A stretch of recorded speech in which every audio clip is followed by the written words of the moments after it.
Hey folks, it's Pat here with part two of our Pearl Harbor attack with Carriers of War in our Let's Play. And we've got the night set up basically the way that we left it the previous day. We've got a few search planes that are going to go out in about an hour, but that's about it. Anything else we try and do, they're just going to ignore us. So in about 2 hours here, the Japanese are going to show up right on time. So let's just let them get to it. Now let's go ahead and run this till 7 o'clock. And then I'll show you our search plane patterns as they start to leave both the carriers and Pearl Harbor. And look at that, we've already got a sighting. That's what this means right here. And if we go into this and click on search planes, we can see that our bases have radiated a few search planes, as have our carriers. Just notice that Midway didn't send anything out. So let's go ahead and fix that real quick. Where is Midway? There we go. So let's go ahead and throw a few planes out of Midway, since they're all search planes, and we'll see if we can find something up there. But we've only got about an hour left, and if we go in here and actually take a look at, say, like Wheeler, remember we set all these guys to cap, you'll notice that they're not even started on any of this. And again, that's because it's the peace, and nobody really cares right now, so we're just going to go ahead and put these guys on normal cap. But let's go ahead and gas a few of these squadrons up, get them ready to go. Now, I could do them all, but there's no way they're going to get to all of them. We just don't have enough capacity to be able to do that here. So we'll try these first two squadrons, and that way, when the Japanese do show up in about an hour, maybe we'll have a few planes that are at least ready to go. I'm not sure if any of these bases have radar. Hickam does. Hickam has a 20-mile radar range, which is pretty awful as far as radar goes. I'm sure a guy with a pair of binoculars could do just as well, but let's see. Wheeler doesn't have any radar. Yeah, none of these others have any radar. So our only hope is Hickam, and then Wheeler might be able to get a few planes off the ground before the Japanese show up, but they're going to be here in about an hour right on time. And of course, all of our fleet's parked in the harbor right now for Admiral Kimmel. And then we've got a couple aircraft carriers out here that aren't going to play a role in this battle. In fact, Admiral Halsey is booking it to the west, and we're just going to let him do that because we don't want him anywhere near the business end of the Japanese attack, which is about to come our way. So let's go ahead and let him get to it and run this for about an hour and see exactly what Kido Butai has in store for us. Now, the Japanese have 6 carriers, which means I think they could probably throw close to 300 planes our way. As the Americans, you kind of hope that they don't throw all 300 of them at you, but we're about to find out. So our Hickam radar did manage to pick up a few planes here. Let's go in here and take a look, and we've got 200 planes coming our way. They could do worse, but 200 planes still means that the Japanese are here to conduct business. So let's let them get to it. Now, this attack will only take about an hour, and so it'll go pretty quick, as this entire scenario will. Air raid, this is not a drill. Let me kind of show you what's going on here. These are waves of plane attacking Wheeler right now. These are Val dive bombers. And, okay, the first couple of minutes, all they did was attack Wheeler. Now they're attacking Hickam.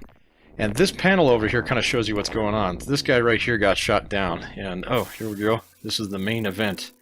Now, when they attack your ships, you get the picture of the ship, and hey, look at that! They missed with the very first torpedo. This might be a good day, and I hope that's a good omen. But this means that there's 5 Kates attacking the USS Oklahoma with torpedoes. Right now, Japan controls the air, and wow, they're just putting some bombs on the Oklahoma here. These are Kate-level bombers, not terribly accurate, but still pretty dangerous when your ship's just stuck in the harbor. These are the planes that usually show up first. The ones that we want to watch out for are these guys right here, torpedo planes. Bombs don't exactly tickle, but torpedoes really wreck your ships, and there's a hit right on the fantail of the Tennessee to start off. And if we've got, 4 perfectly good planes here attacking us, the Tennessee could take quite a few torpedoes here. That's 2. And then the other 2 wove off. That's what that means. When it changes the wave, it means that the other 2, or whatever was left, if they didn't drop any bombs, they're going to circle back around and come acquire another target. So there's torpedoes coming at the West Virginia. That's not good. Especially since there's 3 perfectly good planes in this wave. So we could get 3 perfectly good torpedo hits. Alright, they decided not to do that. Here now they're bombing the heavy cruiser San Francisco. That's a couple misses. That's always good. And more torpedo planes. See, this is 5 of them right here. We just put a little bullet hole in this one with some flak somewhere. But he'll probably still drop his torpedo. If they've been damaged with 2 red things in here, they usually don't finish their attack. But again, sometimes they do. If they're all green, that means they're perfectly fine. Everything's running hot, straight, and normal. And just torpedoing the crap out of the Maryland here. So, again, torpedoes are really, really bad for ships because, of course, they hit below the waterline. Val's attacking Hickam again. So, and here we go. Torpedo planes attacking the Nevada. Decide to wave off. A couple level bombers coming after the Nevada. No hits there. Trying to hit the Pennsylvania. Pennsylvania is actually in dry dock right now, so it should make for a pretty easy target. And here comes some torpedoes towards the California. Let's see. That's a miss. That's good. Kind of hard to miss a ship that's not moving, but apparently they did it. Twice. All right. And not so much on the Oklahoma. We're going to go ahead and drop a couple more bombs on her. Let's see. Still just bombing the crap out of our air bases. If we got any planes up, we'd be seeing them right there, attacking these guys. So far, no planes. We're only, what, 20 minutes into this attack, and I bet you our air bases are probably looking pretty rough right now. A few more Kates attacking Wheeler now, so that's where all our fighters are. So if they put some bombs on the runway while our planes are gassing up, that's not going to be too good for them. And here we go with Val dive bombers, and dive bombers are particularly dangerous for ships. Again, not as bad as torpedoes, but a lot more accurate. And so they can, oh wow, they're just bombing the crap out of the New Orleans here. Yeah, the no boat has attracted a lot of attention from the Japanese wave here of Vals. We've got a full wave of 5 of them. Already scored 4 hits, 5 I think in 2 spots. California takes a bomb on the bow. Nevada doesn't look in bad shape. Maybe I spoke a little too soon. So. Couple more bombs on there, and again with the California. Go. Oh my gosh, look at this. This is a full wave of Vals right here. Come on, California. Come on. Even more. Boom, there's a hit right amidships. So, and right one on the fantail. Sure that airplane back there is full of aviation gas. Oklahoma making a pass on her. 1 miss. And that's another hit right on the fantail on that ship. Another one amidships. Ugh. Yeah, Oklahoma's getting a little wrecked here. They got a big burning fire. West Virginia is burning from stem to stern. That's not good. So, it's a tough battleship, but at the same point in time, you can only take so much punishment regardless of what kind of ship you got. Oh my gosh, look at this. This is a full wave of Vals right here. They're just going to roast the Nevada. There's a miss. That's good. Another miss. That's really good. And going after San Francisco now. Okay, so drop some bombs on that. Heavy cruiser's not going to be able to take as much punishment as a battleship, but you never really know. One more guy making a run on the California, and he scores a hit right off the bat. And one more on the Nevada, and they get a hit too. So these might be some of our parting shots here. Notice this, we're actually shooting a couple of these guys down. But man, the Nevada's got a nasty fire midships right there.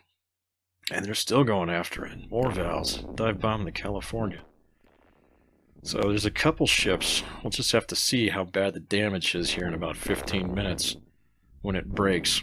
Now, again, this is an operational level game, so we don't really do much here as the Admiral of the fleet. There's the Arizona. No hits on that. Well, never mind.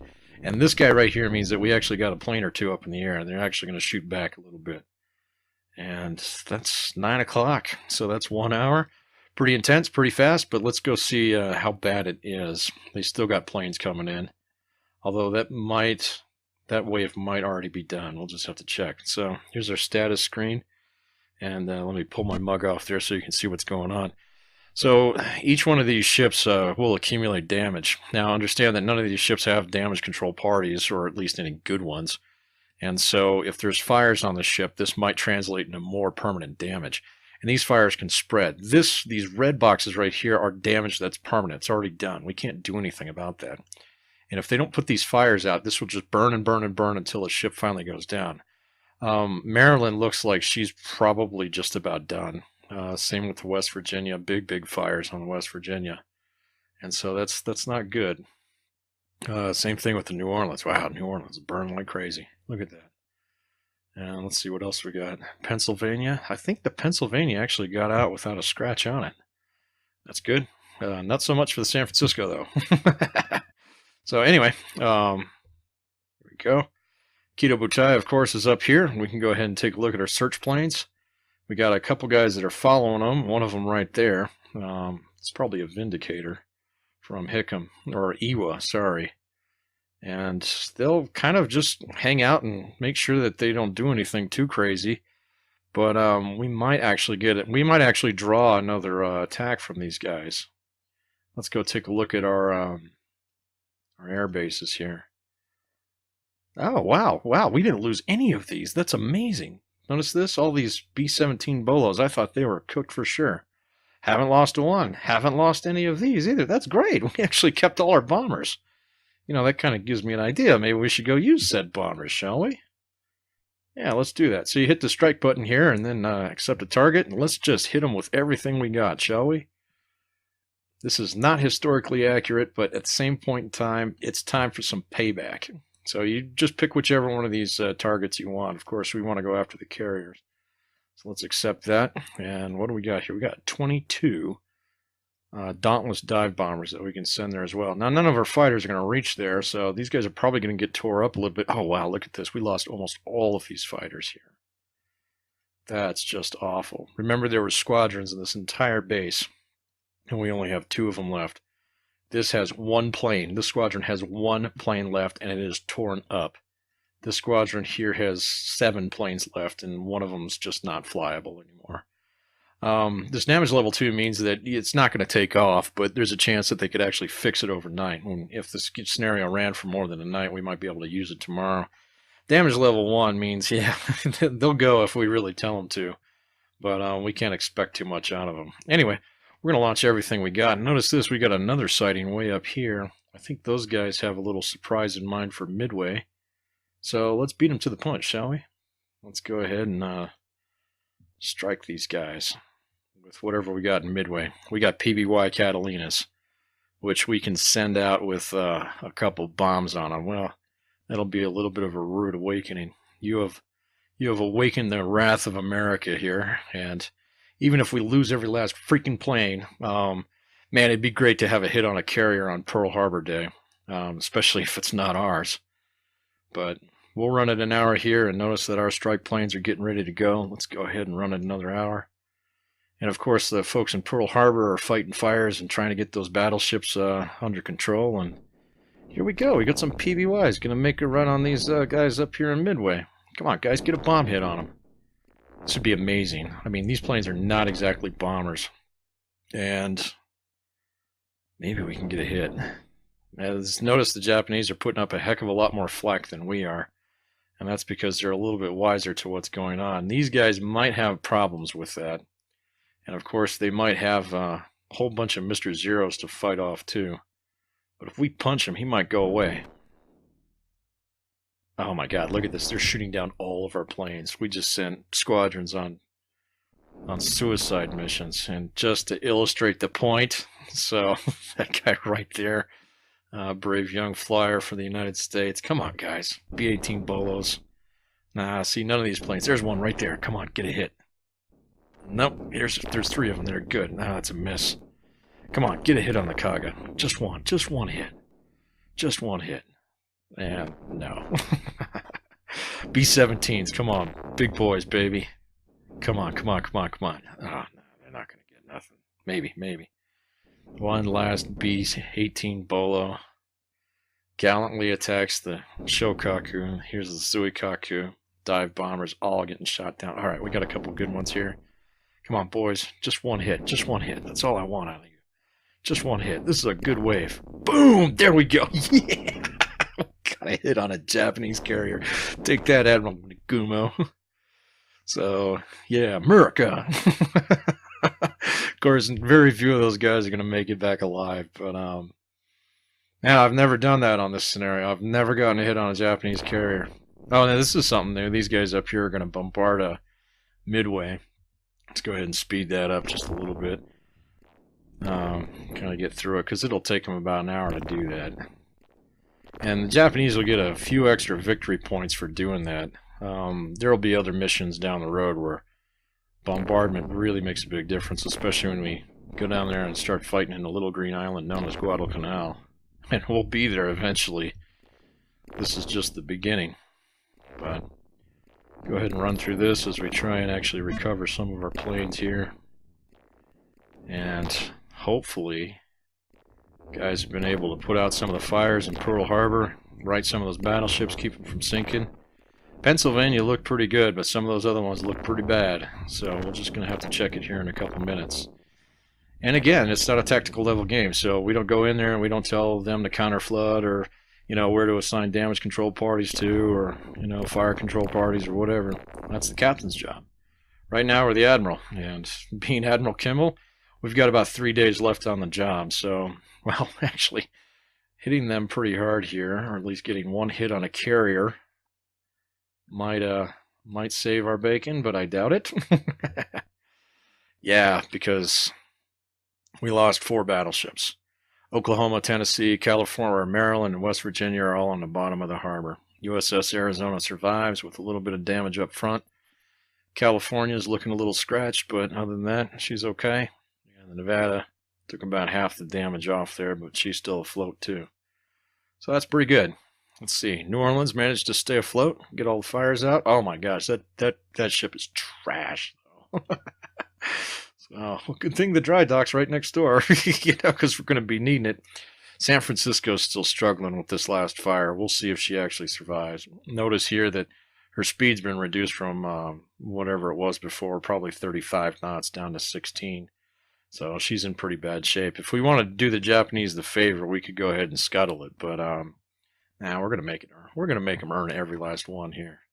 Let's go ahead and run this another hour and see how it goes. Should have all our planes back here pretty soon. Japanese Kido Butai looks like they're bugging out. So maybe we spooked them with all them bombers at Hickam. Well, that teaches them they should have hit Hickam a little bit harder. That's interesting though. They were bombing the crap out of it, but maybe they were just focusing on Wheeler a little bit more, and that didn't work out for our fighter pilots in here in Wheeler. But as far as our bomber pilots go, oh man, we lost all our A-20s. We sent that entire squadron to its death. Well, that sucks. But it was worth the effort, boys. So 4 of our B-17s, 4 of our 5 B-17s made it back. So, well, I'm sure at the end of today, those guys will be counted as heroes.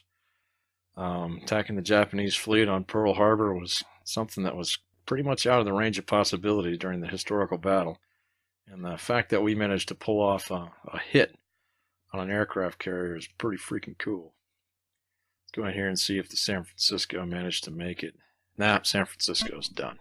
All right. So that would be our losses. The San Francisco, bad damage on the New Orleans, and of course the Oklahoma, Tennessee, Maryland, and West Virginia settling into the mud of Pearl Harbor. Now, let's go ahead and run this all the way to the end here. The scenario will break at probably about 1 or 2 o'clock in the morning. And that leaves us with a little bit of moment of pause here to actually think about this in some respects. Our historical outcome is pretty accurate, different ship names, but historically there were 3 battleships that made it through, and then the rest of them, of course, wound up on the bottom of the harbor. Most of those would actually return later in the war, with the exception of the Arizona, which is, of course, a memorial in Pearl Harbor to this very day, and the USS Oklahoma, which rolled over in the harbor, and they were able to right it a couple years later, but it actually sank on the way back to the West Coast. And so, out of all the ships in Pearl Harbor, they were the only 2 that were, complete and total losses as far as the main battleship fleet went. Japanese also sank the USS Utah, which isn't actually represented in this game because it was a target ship at the time. But our outcome here is just a little bit different because we actually managed to punch the Japanese back. And like I said, I've never done that in this scenario, so that was pretty cool, even though it cost us an entire squadron of Havocs in order to get there. And here we go.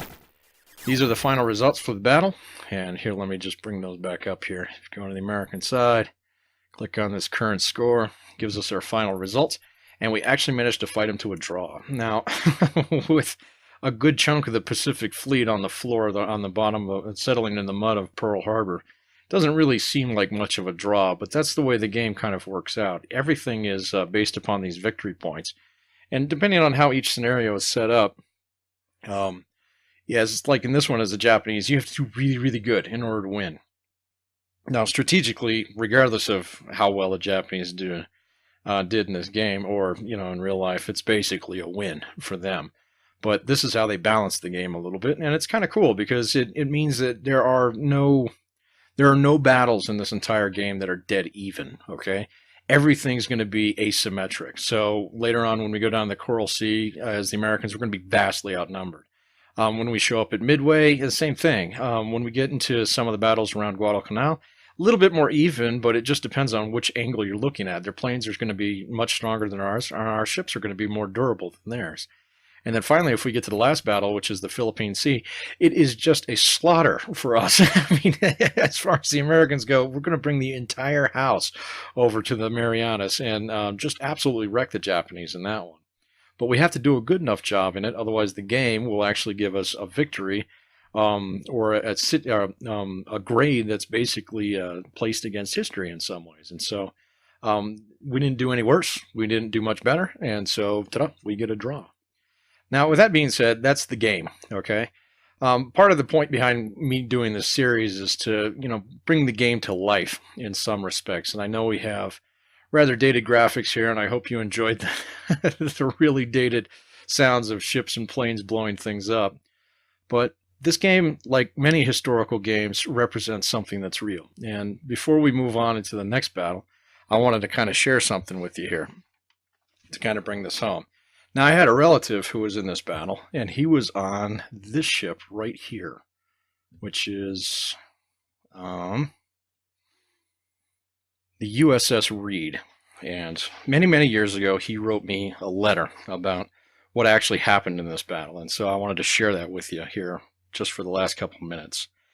He starts out, on December 7th, I went up early for breakfast. Being Sunday, my plans were to write letters to some friends and relatives back home. Around 7:40 a.m. or so, I went over to the ship on our port side to use their head, since ours was out of commission.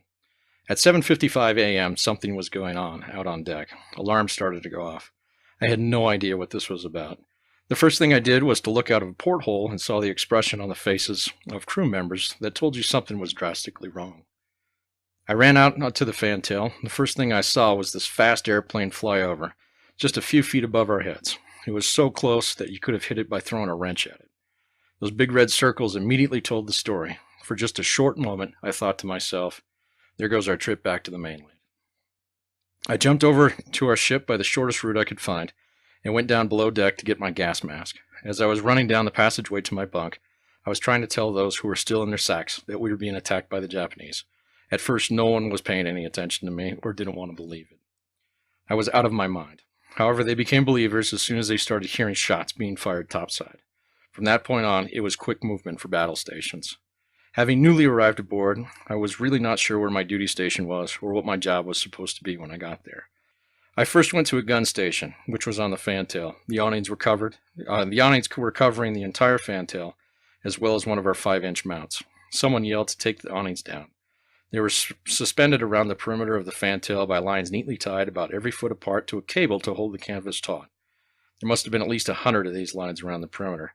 We followed his orders immediately by untying them one at a time. Before too long, someone wised up and said to cut them all down. At the time, it seemed like a wasted good line. It's very difficult to think in terms of war when just a few short minutes ago there was peace. We did learn in a hurry. At that time, we had 5 5-inch guns. I went to gun number 4 and started help passing ammunition.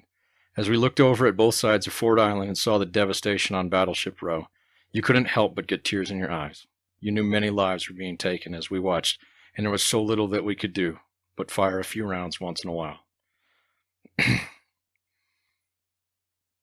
Our nest of 5 destroyers and the tender Whitney put up a fairly good defense after the initial shock of what was going on. I'm not sure how long the first attack lasted, but it did seem like it was never going to end. As we looked around the harbor, some crew members were pointing out names of the ships that were getting hit badly, like the West Virginia, Oklahoma, Arizona, and others. From across the far end of Ford Island, we could see a tremendous explosion. That was from the USS Shaw, which took a direct hit in her magazine. I also learned later that the Cassin and Downs were in very bad shape. They were both hit while in dry dock. By the time the second attack started, there were many ships burning out of control. Some sitting on the bottom or turned over completely. This attack had much more resistance than the first one. Before we could get underway, our engines had to be put together due to repairs being made while alongside the tender Whitney. Engineers carried parts over from the tender during the attack that were impossible to carry at normal times. So many of the guys seemed to gain super strength when it was needed. We were not the first to go out of the harbor, but we were one of the first. Some destroyer was dropping depth charges as it was going out in the channel of the harbor. There were fears of Japanese submarines that may have gotten into the harbor. As we started to depart, I recall seeing the Utah overturned with some of the crew members standing on the keel in nothing but their shorts. They were waving and shouting, "Go get 'em." As we continued around Ford Island, we could see the complete destruction of the naval airbase. Hangars and airplanes were on fire. You couldn't see one complete airplane. They were just scattered all over the place. We had no idea what was outside of the harbor waiting for us. I know a lot of thoughts went through our minds. Someone said that this thing will be over in 4 months. That was far from the truth. We did know that Pearl Harbor was the first battle, and there would have to be many more to come. That's from Seaman Gordon Seastrom on the USS Reed. He would actually fight almost the entire war on this ship, and I think that gives us kind of a personal touch for this game because it is about a real thing. And it is a game. It's a lot of fun, and I do appreciate that. But at the same point in time, if you do know somebody who was in World War II, we unfortunately lost Gordy a few years ago. And if you know someone who was there, it never hurts to go talk to them.